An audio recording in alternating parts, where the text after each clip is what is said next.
Hello बच्चों, आज आप लोगों के लिए 10th क्लास एनसीईआरटी अध्याय 2 लेक्चर नंबर 4। टॉपिक का नाम है स्थानीय स्वशासन या पंचायती राज व्यवस्था। तो सबसे पहले हम समझेंगे स्थानीय स्वशासन किसे कहते हैं, पंचायती राज व्यवस्था किसे कहते हैं। तो स्थानीय स्वशासन के रूप में हम समझ सकते हैं कि ग्राम पंचायत, नगर पंचायत, नगर परिषद तथा नगर निगम को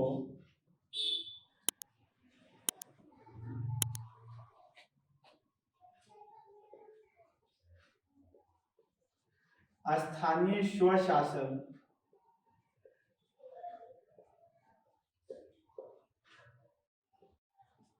कहते हैं। मतलब जो हमारे यहाँ पंचायती चुनाव होता है, छोटे शहरों में नगर पंचायत का चुनाव होता है, नगर परिषद बना हुआ है, बड़े शहरों के लिए नगर निगम बना हुआ है। तो इन सब चुनावों को जो शासन की व्यवस्था है छोटे इकाई स्तर पे, उसे हम स्थानीय स्वशासन कहते हैं। स्थानीय स्वशासन स्वशासन कहने का कारण ये बन जाता है कि जैसा कि हम जानते हैं लोकतांत्रिक व्यवस्था दो तरीके की होती है। एक प्रत्यक्ष लोकतंत्र होता है और एक अप्रत्यक्ष लोकतंत्र होता है। प्रत्यक्ष के बारे में आप सभी को पता है कि प्रत्यक्ष लोकतंत्र में उस क्षेत्र की जनता इकट्ठा होकर ये निर्णय करती है कौन से कार्य करने हैं, कौन से कार्य नहीं करने हैं, कौन से पहले करने हैं, कौन से बाद में करने हैं। लेकिन आज के स्वरूप में आवश्यकताएं और जनसंख्या अधिक होने के कारण अप्रत्यक्ष लोकतंत्र संभव नहीं है। तो लेकिन स्थानीय स्तर के जो चुनाव होते हैं, जैसे मुखिया का सुने हो, सरपंच का है, उसी तरह नगर परिषद का होता है, नगर पंचायत है। ऐसे जो छोटे स्तर, छोटे इकाई स्तर पे जो चुनाव होते हैं गांव स्तर पे, इसमें हमें प्रत्यक्ष लोकतंत्र दिखता है। इसका कारण यह है कि यहाँ पर महीने में एक दिन ग्राम सभा की बैठक होती है और उस बैठक में निर्णय लेना होता है कि कौन से काम होंगे और कौन से काम नहीं होंगे, कौन से जरूरी है विकास कार्यों के लिए, ये वगैरह की बातें होती है उस बैठक में, जो प्रत्यक्ष लोकतंत्र का उदाहरण है। और जो प्रत्यक्ष लोकतंत्र हो उसे स्वशासन भी कह सकते हैं। तो ये जो चुनाव होते हैं छोटे स्तर पे, इस चुनावों में इन चीजों में स्वशासन दिखता है, प्रत्यक्ष लोकतंत्र दिखता है, क्योंकि डायरेक्ट जनता शासन करने वालों से बात करती है और कहती है कि ये काम होना चाहिए, ये काम नहीं होना चाहिए। जैसे आप देखे होंगे मुखिया से कहा जाता है, सरपंच से कहा जाता है, नगर पंचायत में जो कैंडिडेट इलेक्शन जीत के आए होते हैं उनसे विकास कार्यों के बारे में अवगत कराया जाता है। यहाँ यानी कि जनता डायरेक्ट लोकल स्तर के सरकारों से बातचीत करती है, जो प्रत्यक्ष लोकतंत्र का उदाहरण है। फिर हम जानते हैं कि ये स्थानीय स्वशासन की एक इम्पोर्टेंट बात, कई एक बार जैसे आपसे पूछ देता है परीक्षा में कि मुखिया का कार्यकाल कितने वर्षों का होता है, जिला परिषद का कितने वर्षों का होता है, वार्ड का कार्यकाल कितने वर्षों का होता है, पंच का कितने वर्षों का होता है, समिति का कितने वर्षों का होता है। तो हम इन्हें अलग अलग नहीं करेंगे, इन्हें अलग अलग याद नहीं करेंगे, एक लाइन में समझ जाइए। स्थानीय स्वशासन में जितने भी चुनाव होते हैं उनमें 5 वर्षों के लिए होते हैं, अर्थात सभी का कार्यकाल 5 वर्ष का ही होता है, चाहे वो मुखिया हो, चाहे सरपंच हो, चाहे जिला परिषद हो, चाहे फिर आपका वार्ड सदस्य हो, चाहे पंच हो वगैरह, सबका जो होता है 5 वर्षों के लिए होता है। यानी कि सभी का कार्यकाल 5 वर्षों का होता है। इसे आपको अलग से याद करने की आवश्यकता नहीं कि सारे पोस्ट जितने भी चुनाव होते हैं, जितने स्तर के होते हैं, उनको अलग अलग आप याद मत कीजिए, बस मान के चलिए 5 वर्ष के लिए चुनाव होता है। हाँ, भारतीय लोकतंत्र में कुछ ऐसे हैं जिनका 6 वर्षों के लिए होता है,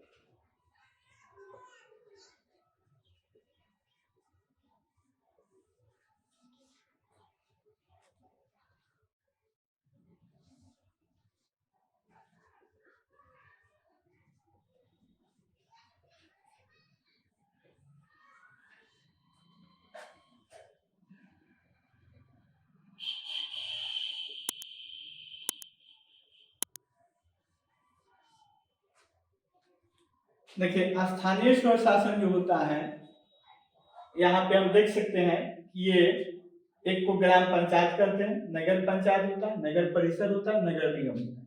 ये 3 शहरों में होते हैं। शहर के जो स्थानीय स्वशासन होते हैं उनका नाम है नगर पंचायत, नगर परिषद और नगर निगम। और ग्रामीण स्तर पे जो होता है उसे हम कहते हैं ग्राम पंचायत।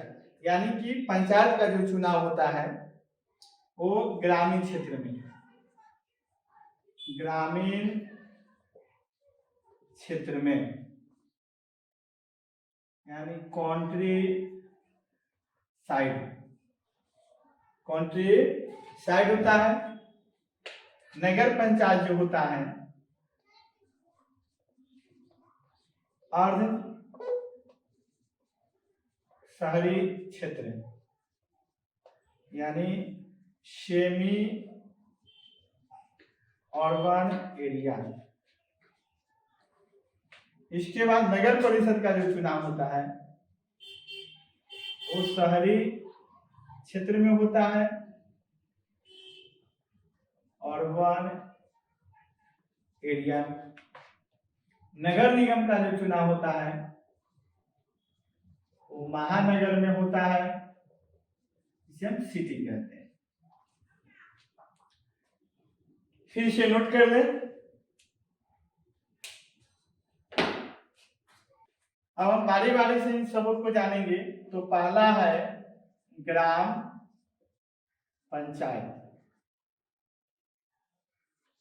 तो ग्राम पंचायत के अंतर्गत कुछ इंपॉर्टेंट क्वेश्चन बनते हैं जिन्हें हमें जानना चाहिए। जैसे ग्राम पंचायत किसे कहते हैं, ग्राम पंचायत का प्रधान कौन होता है, ग्राम पंचायत में क्या क्या कार्य होते हैं, ग्राम पंचायत के कौन कौन से मुख्य अंग हैं, इन सबों की जानकारी इसमें आपको दी जा रही है। ये परीक्षा की दृष्टि से भी लिहाज से ठीक है और आपको कंपटीशन के लिहाज से भी ये ठीक है। तो ग्राम पंचायत किसे कहते हैं, तो ग्रामीण क्षेत्र के स्थानीय स्वशासन को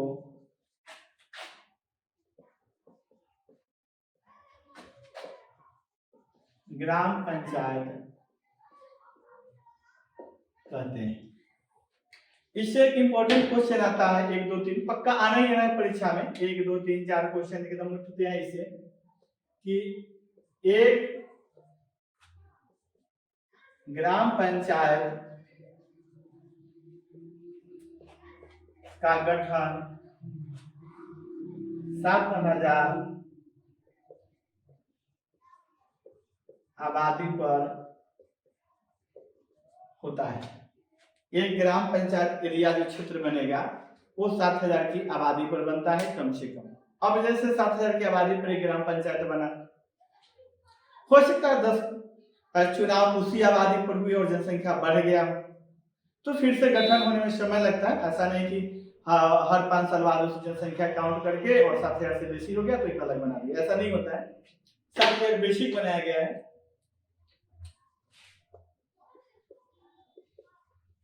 ग्राम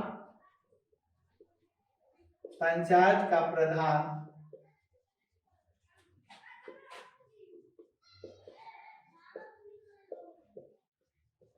मुखिया होता है।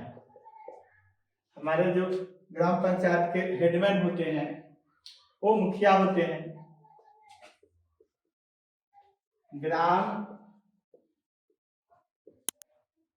कचहरी का प्रधान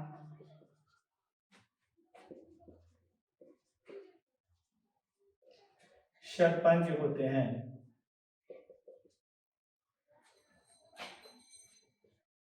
अगला आपका है बिहार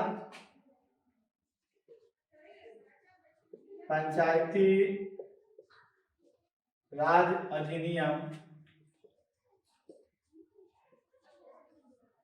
2006 के अनुसार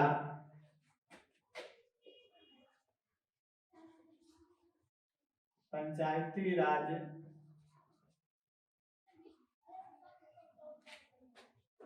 व्यवस्था में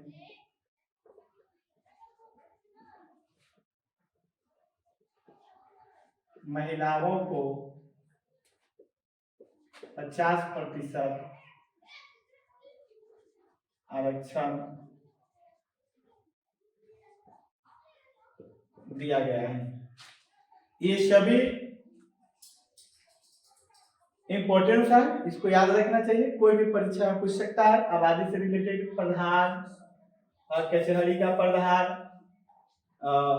किस प्रकार के चुनाव में महिलाओं को आरक्षण प्राप्त है या कितना प्राप्त है। हालांकि अब लोकसभा और विधानसभा को लेकर भी ऐसा हो रहा है, अभी तक फाइनल नहीं हुआ है।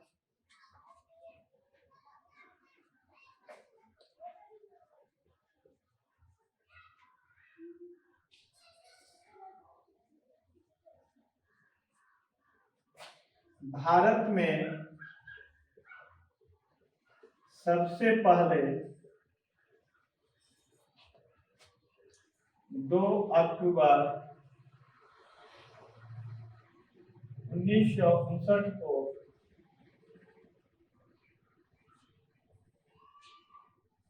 राजस्थान के नागौर जिला में पंचायती राज व्यवस्था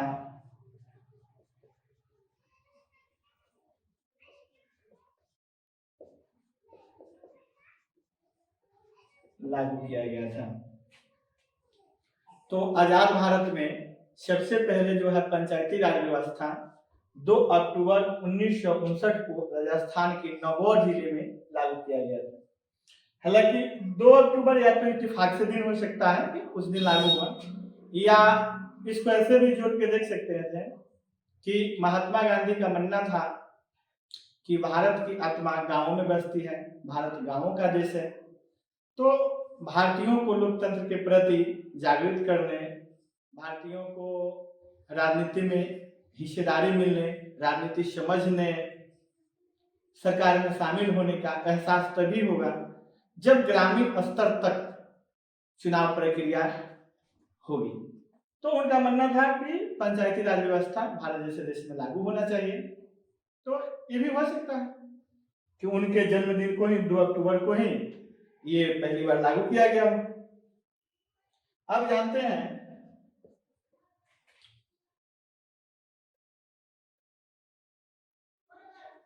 बिहार में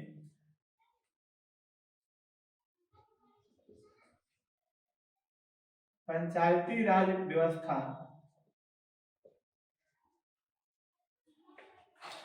त्रिस्तरीय होता है।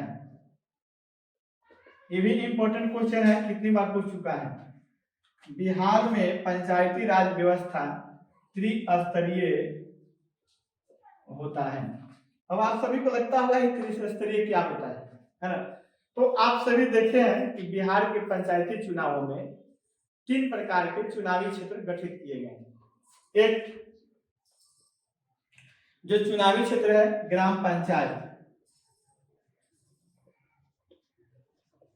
यानी कि एक पंचायत स्तर, एक पंचायत का एक गठन किया गया है, उस स्तर पे चुनाव होता है। इससे कम आबादी पर समिति का आप सभी सुने होंगे, इस समिति का चुनाव जिसको बीडीसी भी कहते हैं लोग। तीसरा ये भी जानते होंगे जिला परिषद। तो इसमें जो बातें लिखी गई है संभवतः ये सारे क्वेश्चंस में से 1 या 2 क्वेश्चन हर साल कितनी बार पूछा जा चुका है, इसलिए इसको ठीक से देख लीजिएगा, समझ लीजिएगा और नोट कर लीजिएगा। अब हम जानेंगे ग्राम पंचायत अर्थात मुखिया के कार्य। देखिए, ग्राम पंचायत अर्थात मुखिया के कार्य, एक ही बात क्यों है? क्योंकि ग्राम पंचायत कह देने का ही मतलब हुआ कि उसका प्रधान कौन होता है? मुखिया होता है। यानी ग्राम पंचायत का जो कार्य हुआ वो मुखिया के भी कार्य हुआ। वैसे ग्राम पंचायत में मुखिया के बहुत सारे कार्य हैं। अगर आप पॉइंट वाइज नोट करें तो लगभग 20-25 कार्य आपको दिखाई देंगे, लेकिन जो उनमें से मुख्य कार्य है वो आप सभी देखते हैं। और दुख की बात है कि जब परीक्षा में पूछ दिया जाता है कि मुखिया के कार्य बताएं, उसको भी विद्यार्थी सोचता है कि एक क्वेश्चन होता मुखिया के कार्य बताएं, नीचे टीचर आंसर लिखवाया होता वही राइट होता। विद्यार्थी नहीं खुद से सोच पाता है कि हम गांवों में रहते हैं, देख रहे हैं कि मुखिया क्या क्या करता है। तो मुखिया क्या करता है मूल रूप से, तो ग्राम पंचायत के विकास, वह क्या करता है ग्राम पंचायत के विकास के लिए वार्षिक योजना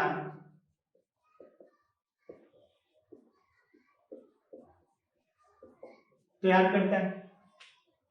अब ग्राम पंचायत में जितने भी कार्य हैं तो उसे एक वर्ष में कितना करना है वो वार्षिक योजना तैयार करता है। फिर उस योजना को सरकारी जो आदमी होते हैं, जो उनके सचिव होते हैं, जिसे सेक्रेटरी सचिव ही कहा जाता है, पंचायत सचिव, उसके द्वारा फिर सरकार को सूचित किया जाता है मेरे यहाँ पंचायत में इतने सारे कार्य इस वर्ष में करने हैं, उसकी योजना तैयार करता है। और दूसरा आप देखे होंगे कि मनरेगा, जिसका पता नहीं अब शायद नाम नरेगा कर दिया गया है या मनरेगा से फेमस है।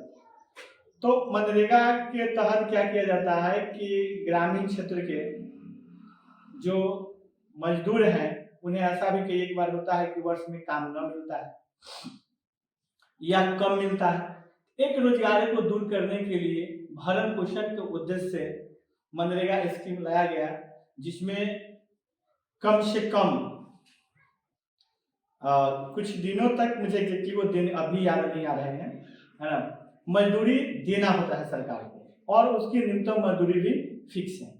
तो उस मजदूर को ढूंढने का काम, उसे संगठित करने का काम, उसे रोजगार पर ले जाने का काम कौन करता है? तो मुखिया करता है। तो इसका मतलब ये हुआ कि मुखिया या ग्राम पंचायत क्या करता है ना, कि श्रमिक को संगठित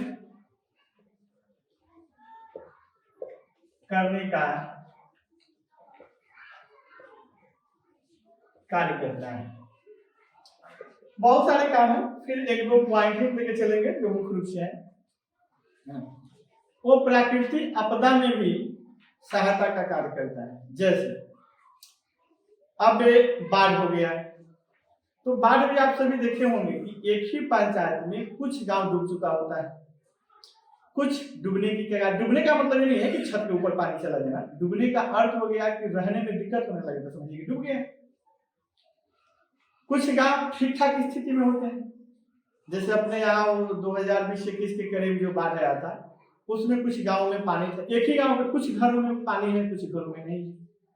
तो इतने निचले स्तर पे जाके मुआयना करना, ये देखना कि किन घरों को समस्या है, किन घरों को समस्या नहीं है, ऊपरी स्तर के सरकार की बस की बात नहीं, न तो राज्य सरकार की बस की बात है और न ही केंद्र सरकार की बस की बात है। तो ऐसे में हमारा स्थानीय स्वशासन जो है ना, काफी अच्छा साबित होता है। तो ये काम कौन कर सकता है? मुखिया कर सकता है, वार्ड कर सकता है, वो एक एक घरों का मुआयना कर सकता है, किसका घर बाकी है, बाढ़ से ठीक ठाक स्थिति में है, को ज्यादा खराब स्थिति में है, किसको कितनी सहायता राशि पहुंचाया जाए, किसको कितनी सहायता की आवश्यकता है, किसको कम सहायता की आवश्यकता है, इसको ठीक से मुआयना जब भी होगा लोकल स्तर पे होगा, निचले स्तर पे ही हो पाएगा। तो वैसी जब स्थितियां बनती है ना, तो मुखिया या ग्राम पंचायत का कार्य क्या होता है ना, प्राकृतिक आपदा में राहत कार्य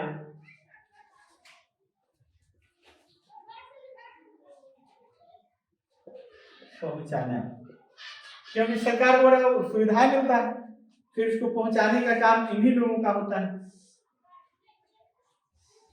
अब अगला टॉपिक जानेंगे ग्राम पंचायत के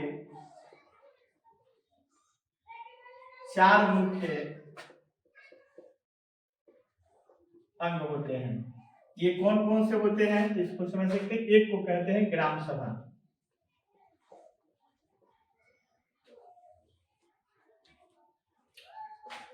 दूसरा हो गया मुखिया, तीसरा हो गया ग्राम रक्षा दल और चौथा हो गया ग्राम कचहरी। तो इन चारों के बारे में लिखने की कोई जरूरत नहीं है, आप ऐसे भी समझ सकते हैं। ग्राम सभा, सभा का मतलब होता है जब अधिक संख्या में लोग एक जगह इकट्ठा होते हैं और विचार विमर्श किसी विषय वस्तु पर करते हैं, तो उन स्थितियों को उन समूहों को जो हम संबोधित करते हैं सभा से संबोधित करते हैं। तो ऐसा हमारे पंचायती चुनाव में नियम बनाए गए हैं कि महीने में एक बार मुखिया जो है ग्राम सभा की बैठक बुलाएगा, यानी कि वो प्रचार करेगा उस पंचायत के सभी गांवों टोले मोहल्लों में कि आज के दिन फला जगह ग्राम सभा की बैठक करनी है, आम सभा की बैठक करनी है और वहां पे लोग इकट्ठा होंगे। हर गांव टोला मोहल्ला की समस्या मुखिया के समक्ष रखा जाएगा, फिर विचार विमर्श होगा कि कौन सा कार्य इंपॉर्टेंट है उसको करना शुरू किया जाए और उसको योजना में लाया जाए। ऐसी चीजें होती है, मतलब प्रैक्टिकली हम लोग नहीं देख पाते। और बात है लोगों के पास टाइम नहीं है या इसके प्रति उत्तरदायी नहीं है या इसमें जनता क्या है, जनता स्वतंत्र है, इम्पोर्टेंस नहीं देखता। और जो हमारे जनप्रतिनिधि होते हैं चाहे मुखिया हो चाहे अन्य पोस्ट पर जो लोग हैं वो भी थोड़ा कम दिलचस्पी दिखाते हैं इन सब चीजों में, इसलिए अमूमन देखने को नहीं मिलता। लेकिन ऐसा प्रावधान है, इसे हमें जानना चाहिए, होता नहीं था।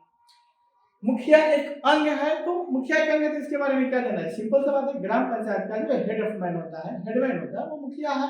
वैसे हेडमैन मुखिया का ही मिल सकता और कुछ नहीं। ग्राम रक्षा दल, ये आपको जानने की जरूरत है। ग्राम रक्षा दल क्या है ये आवश्यक है। इसके बारे में है ग्राम रक्षा दल, तो इसे हम कह सकते हैं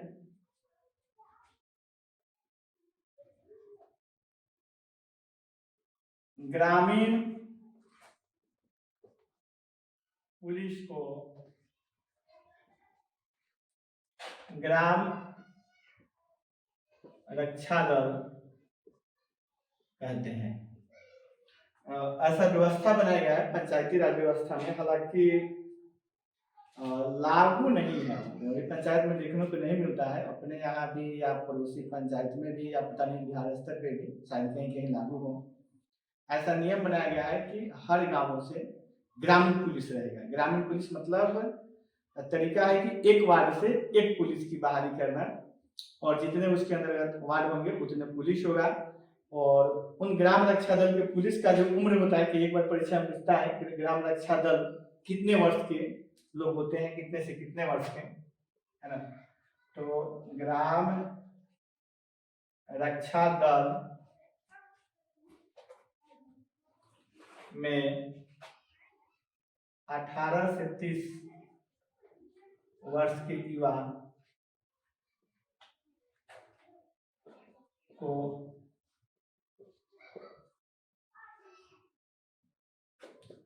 शामिल किया जाता है। इसके बाद है कि इसमें स्टार लगाकर नहीं, दलपति। दलपति, यहाँ पति का मतलब है उसके नेतृत्व करने वाला मालिक, और समान अर्थ में जो पति होता है जो शादी ब्याह में देखते हो वो भी ठीक है, वो भी नेतृत्व ही करता है, हेड ऑफ होता ही है, कोई मालिक ही होता है। दलपति यानी कि ग्राम रक्षा दल हुआ तो एक पंचायत में, अब उस पंचायत कितना बड़ा है, कितने उसमें वार्ड है, तो कितने रक्षा दल शामिल है, तो मान लिया जाए कि 10 होंगे, 12 होंगे, 15 होंगे, 17 होंगे, ऐसा हो सकता है। तो जितने पुलिस होगा उसका एक हेड बनेगा। जैसे थाने में सारे पुलिस का हेड जिसे दरोगा कहते हो वैसे आज बोला जाता है, थानाध्यक्ष कहते हैं या एसएचओ कहा जाता है। उसी तरह से इन पुलिस का जो हेड होगा, मान लो इस पुलिस का जो दरोगा होगा उसे हम दलपति कहते हैं। यानी कि डिफिनेशन दे तो कह सकते हैं ग्राम रक्षा दल के नेता को दलपति कहते हैं। इसे नोट कर लें, फिर हम अगले टॉपिक पे बात करेंगे। पंचायत समिति क्या है, उसके कार्यकाल कितने होते हैं, कितनी आबादी पर एक पंचायत समिति का गठन किया जाता है, उसके कार्य कौन कौन से हैं, उसके जो कई बार ये क्वेश्चन पूछा जा चुका है कि पंचायत समिति अर्थात बीडीसी के जो प्रधान होता है उसको क्या कहते हैं, ये पूछा जा चुका है। ये किस स्तर का होता, तो चुनाव एक गांव में ही है, लेकिन किस लेवल का किस स्तर का ये नेतृत्व करता है, सरकारें होती है या शासन व्यवस्था बनाया गया है, इसके बारे में जानकारी लेंगे। इसी तरह जिला परिषद का लेंगे। नेक्स्ट वीडियो में हम फिर नगर पंचायत, नगर परिषद, नगर निगम, इनके कार्य, इनके कार्यकाल, इनके प्रमुख वगैरह मतलब बाकी जानकारियां नेक्स्ट वीडियो में आपको दी जाएगी।